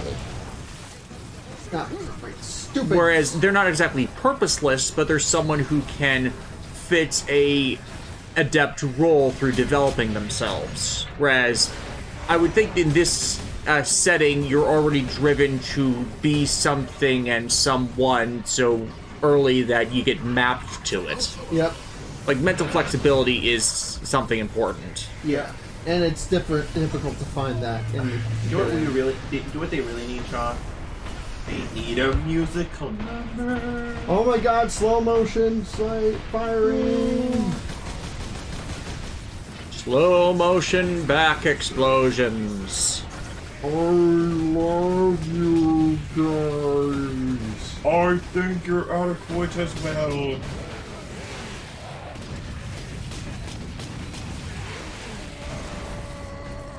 Oh man, imagine getting inflicted with slow-mo disease. As in, you have to talk as if you're in slow motion all the time. What's wrong? I'm going to strangle the editor. You're stuck in heavy acceleration bubbles. Yep. Where are you, bastard? I'm right here.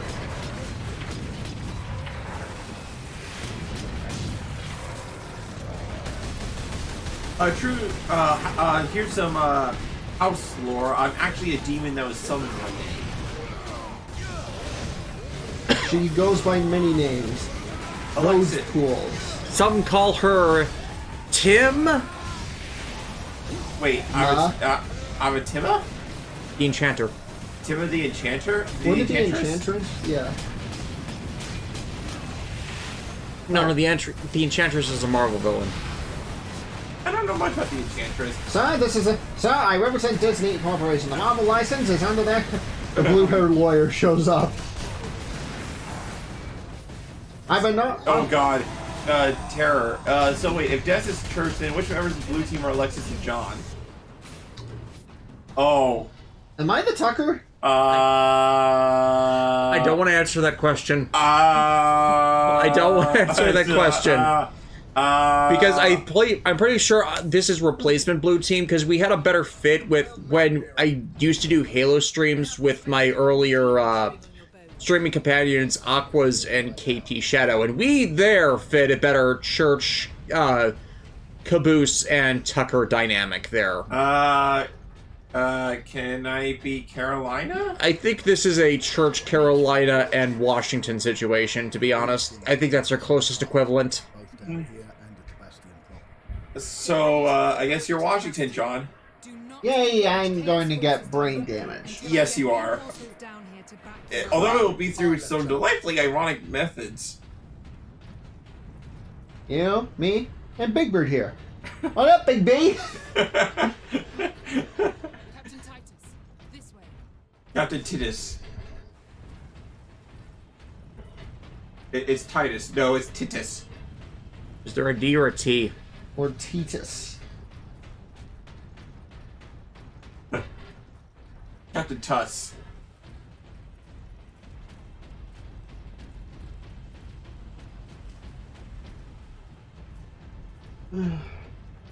Oh, that's nice of Joey. Joey Nicol, Alexis is Tex. Aw. Actually, that is true because I could totally kick John's ass if I wanted to. She really could. She is... All of them? The thing with Tex is constant failure. So So that is me. The Ultramarines and I are almost at your position. Mirror out. that is a floating skull. Yeah, Servo Skull. Yeah, duh. Have you not ever talked about the floating servo skulls before? Gosh. Is it named Murray? If I ever write a... I swear this now. If I ever become a writer for Black Library, Games Workshop's published book division, I am going to create a character that has a servo skull named Murray. I swear this forevermore. I think it might be hit by legal simply because those I'm forgetting the name of the book series that's from Monkey Island. Yeah. That's the game series Monkey. I was thinking it was a different reference to the I'm forgetting his name. Well, if you're going to do that, John, then at least there'll be no bones about it. Uh,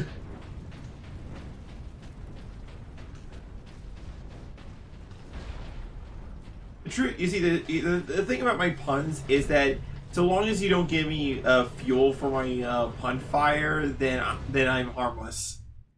Which is basically impossible. oh, that was weird. Well, Yeah, it looks like you had a loading John, lag. did you just get King Crimson? Genetic scan complete. More like loading plasma lag. gun. Plasma gun! Plasma gun.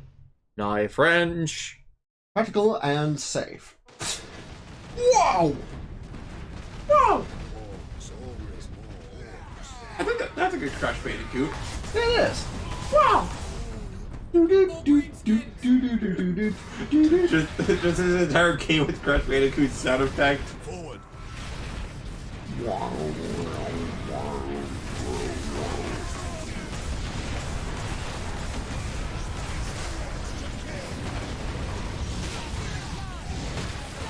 Media Hood Reviews. Talking of books, what was that book series you brought up in your Zoo Range reviews again? Dragon of the Lost Sea, by Lawrence Yep. It's a 4 or 5 book fantasy series about a dragon who is trying to recover the water that previously occupied her home that had been taken by a witch to take revenge on another populace that had scorned her, which she ends up forgiving the witch by second or third book, where there was a sacrifice she had to make to regain this or repair this other artifact. She becomes good friends with a human that helps her in her quest, and the human ends up being turned into a magic pot, long story, and then restored by alchemy to a humanoid form, where he then became a friendly ruler of another nation that allied with the dragon after she succeeded in reclaiming her home. Genetic scan complete. This seems like a weird series. It makes more sense in context. I'm badly explaining it. But yeah, basically, the dragons in the setting are not naturally sky-based. They're primarily aquatic creatures. So just losing their seas basically devastates an entire race of the dragons peoples to death. Or, being treated like illegal immigrants to the other dragon tribes. DJ Toku, question, real Ghostbusters or Extreme Ghostbusters? Extreme, mainly because I did not grow up with real Ghostbusters, just the Extreme series, even though Extreme is technically a sequel to the real Ghostbusters. I saw real Ghostbusters later when Fox Family first got created and they mined the real Ghostbusters series for reruns. I would still love to go through like some real Ghostbusters episodes. I feel like that'd be sort of up my alley. I know Extreme Ghostbusters was posted all on YouTube, and I generally question why it has not seen a proper DVD release. Most of the Adelaide Entertainment's DVD release library is like basically just Godzilla the series, and that's because Toho owns the rights that at the end of the day, so they could redo that. But so many Adelaide series have never seen DVD release, and I don't know why. Like, I would love a DVD set of Men in Black the series. I was about to say something about that, because like the opening of that show kicks butt.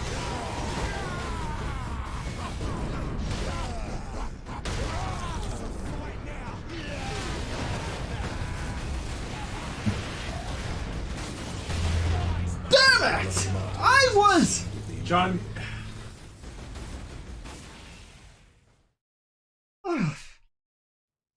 To quote Beast Wars Megatron, so close! I was so close! Running close? Yeah. I wish. What? What? I don't know, I thought someone was going to say something. Yeah. I was ruminating on an example of the quality in Dragon of Lost Seas storytelling. I was trying to remember the specific story point as example, so I think I got it remembered mostly right. In one of the later books, the group get trapped on an island with a magic barrier around it that prevents them from leaving. And they got to figure out how to do it because they can't fly off it, even though dragon, but because it's proofed against that.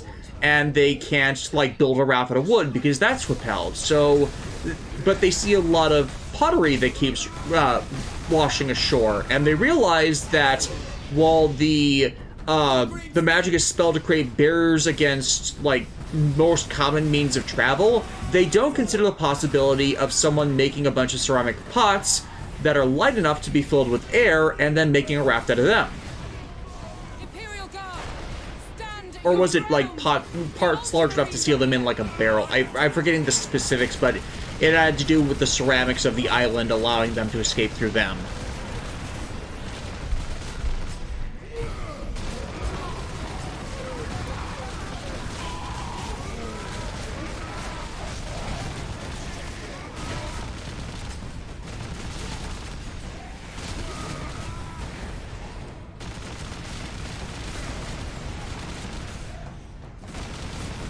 Meat Hood Reviews. Not a bad David K impression there, John. Huh?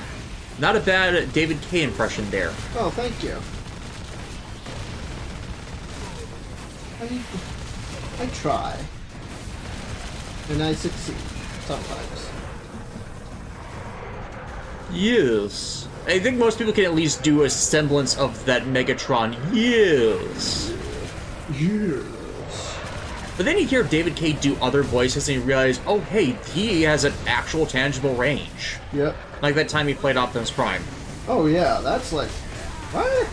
Yeah, you don't hear his Megatron in his Optimus. Actually, he played them both at the same time. Probably did that for a panel.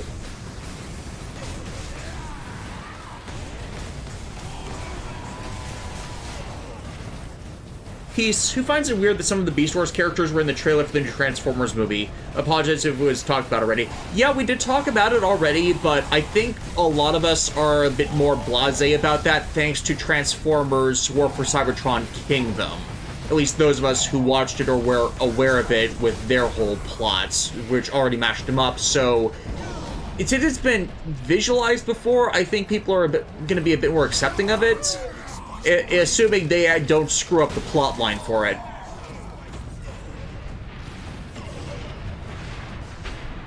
Whoa. You can see why we need the sentry guns. There aren't enough of us to hold this position without them. Lieutenant, the central outpost is under attack. Tell them we're on our way. Move out, brothers.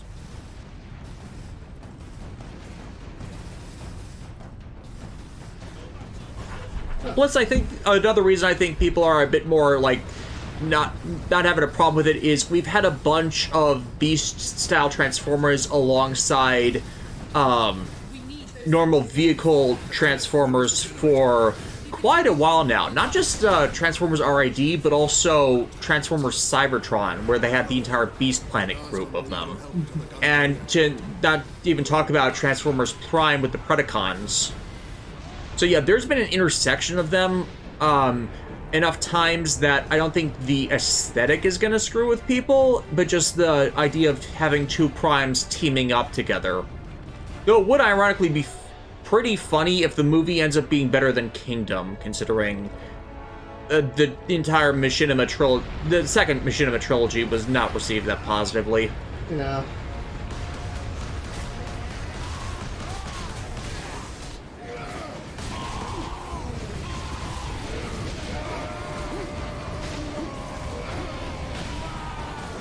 I'd actually like to see someone do a post-mortem on the Siege stuff. Kind of like how Mr. Cheese did that post-mortem on Genlock recently.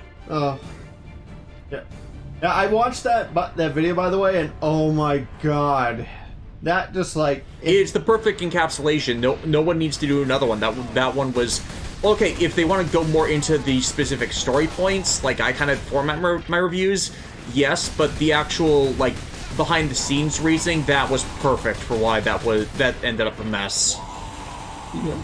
It's Join the Cow, which RID series? Yes, I was mainly citing the 2001 RID series, but I know there are a lot of Beast-style Transformers in the 2015 one. If they weren't actual transforming into animals, they at least had bestial aesthetics to them.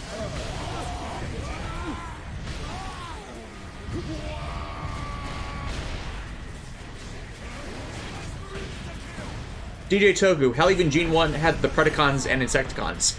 Yeah, but they were still more machine with animalistic traits instead of, like, going overtly animal. It depended on which part of the Generation 1 continuity it was, though. Like, later end stuff at least tried to more appear like the animals than earlier ones.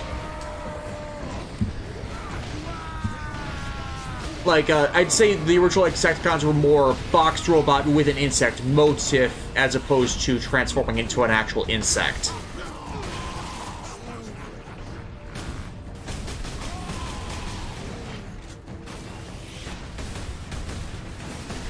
Though I swear, that's definitely going to be a lottery win thing in me collecting a bunch of Transformers toys. I've talked about this with Alexis. We figured it would be fun to just hunt through a bunch of collectibles resale stores, if that ever happens.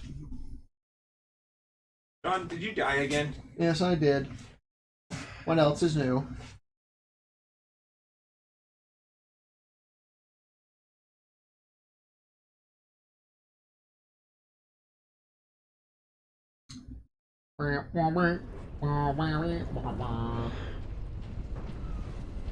No, nothing in here. No secret. Is it secret? Is it safe? Are you safe? Is it safe? Is it safe? No. It's a fake!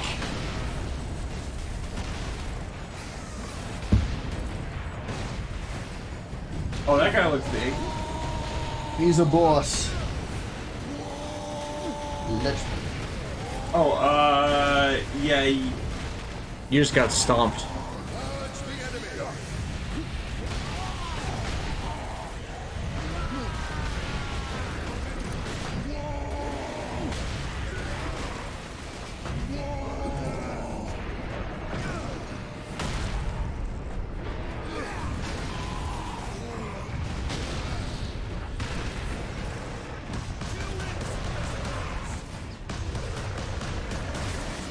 Stupid grenades!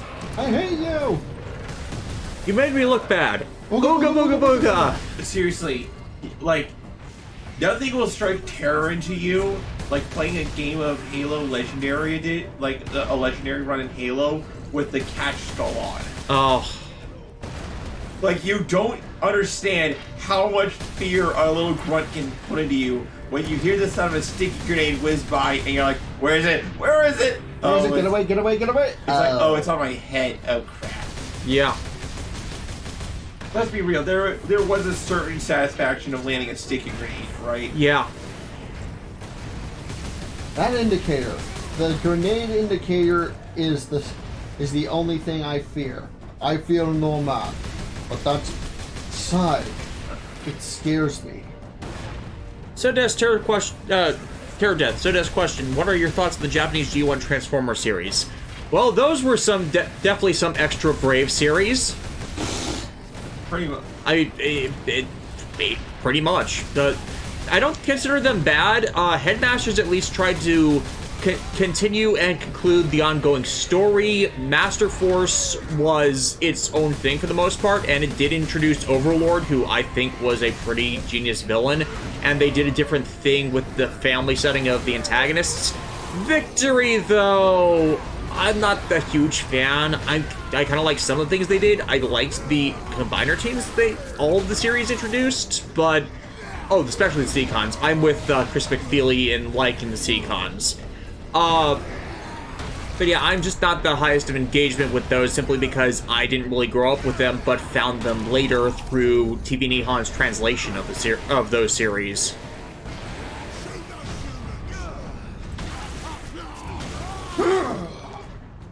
Granted, I really wish that the entire coming of the Headmasters wasn't the series finale. Like, they gave them like 13 episodes instead of that 4 episode finale. 3 episode finale to it that they gave for that aborted run.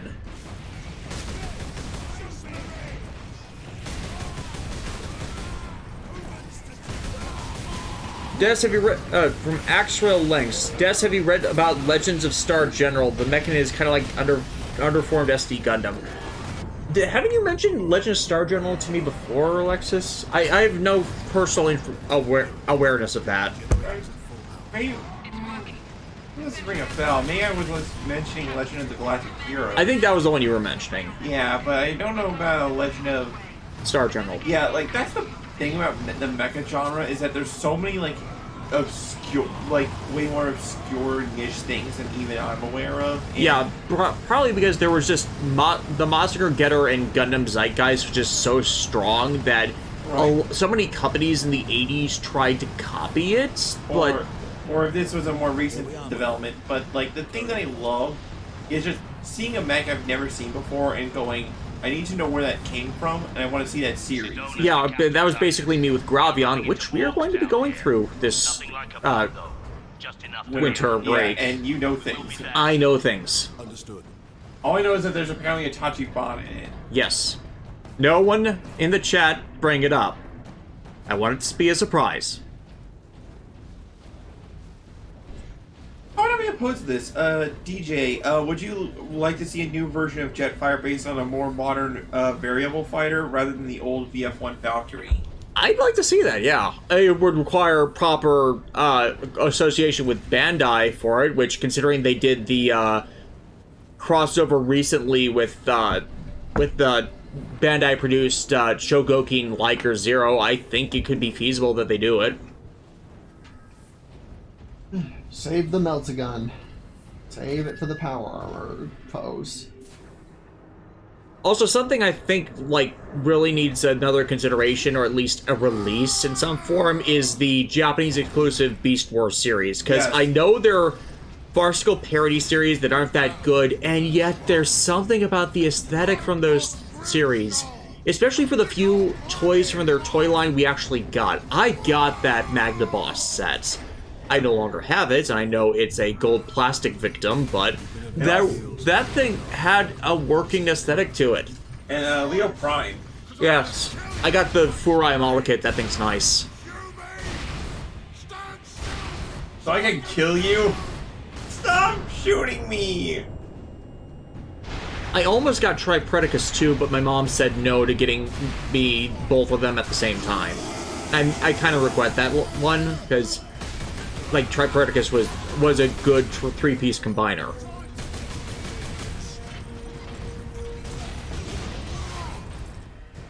DJ Toku going, ooh, for remembering Gravion. Yeah, there's a 3 Motoroids for the Gravion mechs releasing soon, and, well, the first one already released in Japan. We're not getting until January, but I've got them all on pre-order, so that's gonna be a build thing in the future.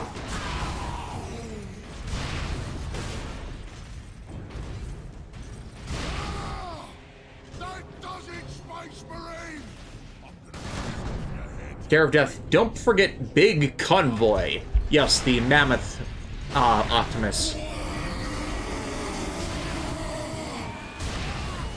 Media Hood, good news. Legacy is releasing a new Leo Prime sometime next year. Yeah, I heard about that, and it's nice. But again, I kind of feel like I'm in the position where I don't really want to buy Transformers toys unless I win the lottery, just because of the time sink that would be. Like, I basically got all the models I want, so I would develop the money for it naturally. But Transformers collecting requires a certain level of dedication. Plus, I've seen the new, what's its name? Metasaur combiner pieces from Legacy at work, and those things are big. Like, nice big. But expensive. Come on, fight! DJ Toku, also you want Nish Mecha, who remembers Ninja Robot / Ninja Senshi Tobikage. I have that. Yeah, Discotech released that series recently, and there was also a recent Super Mini Plo line for them, which Alexis got most of. I only got one set of it. Oh, my mistake, I was misremembering yeah, then. but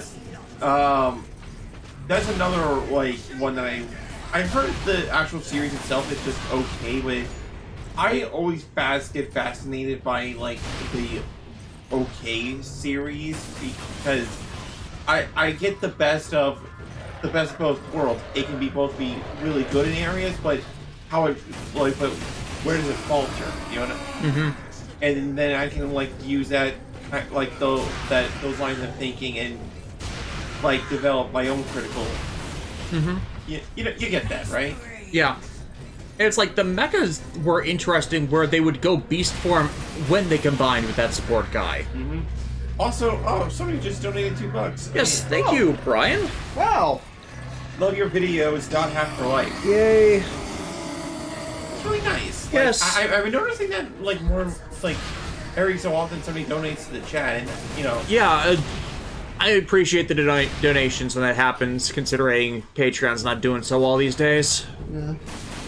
But, you know, like, we love doing these streams and, you know, like, talking with you guys, so, like, you know, we want to... Especially considering actual scripted video output was pretty much dead for the year because of all the pandemic overtime we worked in 2020 and 2021.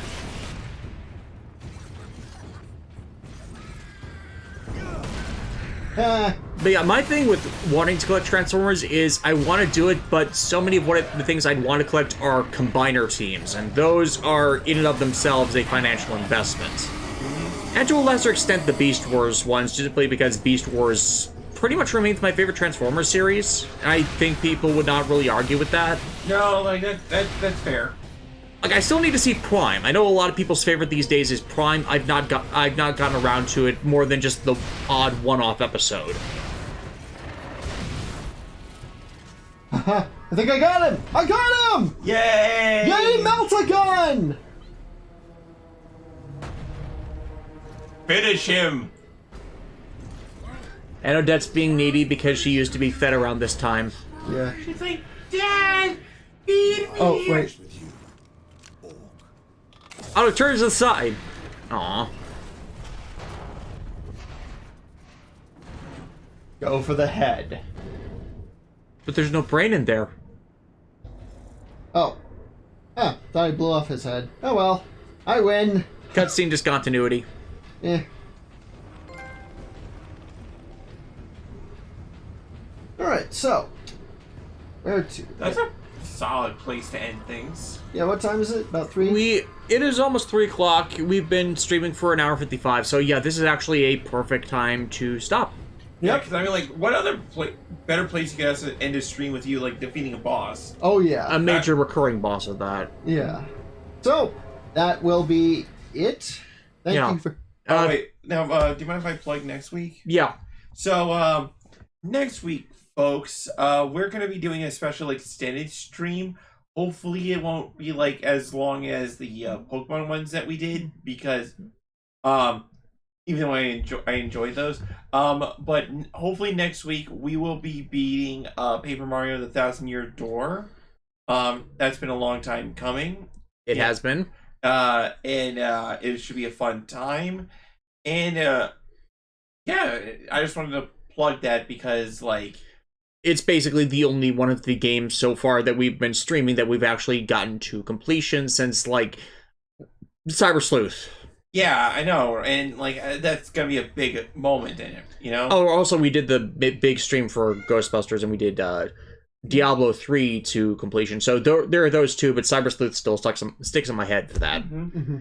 So, yeah, happy to finally complete another game instead of just a showcase day for that. Yeah. And then week after, John will be back because since I'm editing so much and a lot of what I do at work requires individual finesse with my fingers, I don't want to overstress my hands. Mm-hmm.